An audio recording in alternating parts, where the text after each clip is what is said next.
gender of perpetrators when the stand your ground defense has been utilized using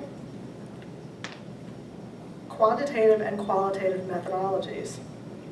She discussed how difficult it was to recode her data to account for the intersectional subjectivities of victims and perpetrators, but how essential it was to understanding and demonstrating the discriminatory ways stand your ground laws are being applied.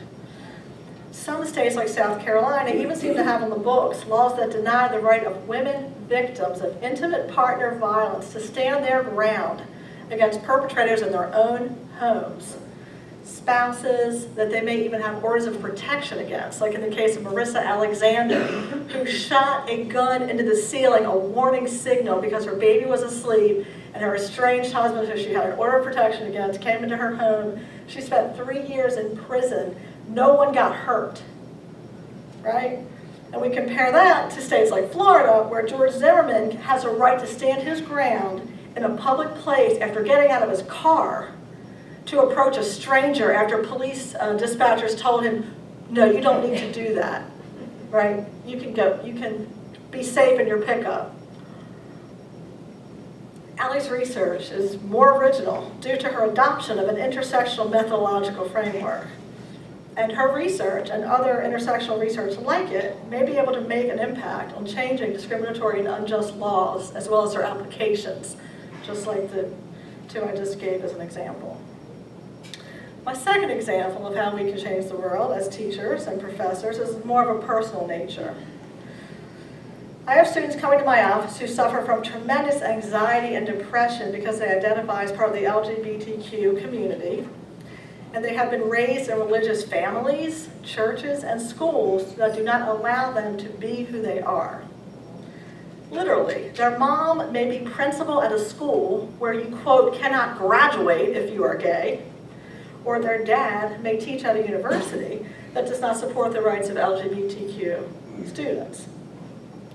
This is one thing I bet I have more of in South Carolina than you all have teaching in New York. Exposing these students to comparative intersectional feminisms can truly change their worlds, and in some cases save their lives. Because they know with me, they can be exactly who they are.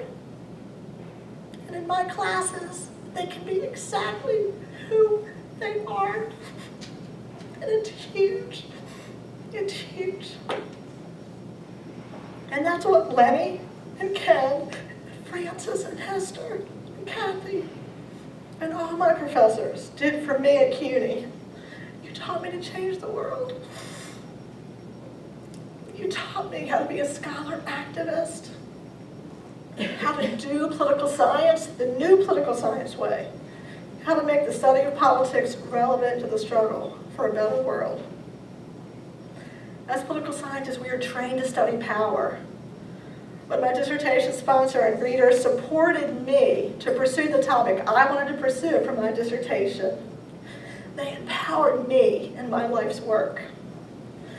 Let us remember that as we continue to do the work that we do, working with students of all levels and all ages, of all races, all regions, all nationalities, undergraduates and graduate students, PhD students and MA students, let us remember to empower them to become the scholar activists that they want to become, and not the scholar activists or simply scholars that we want them to become.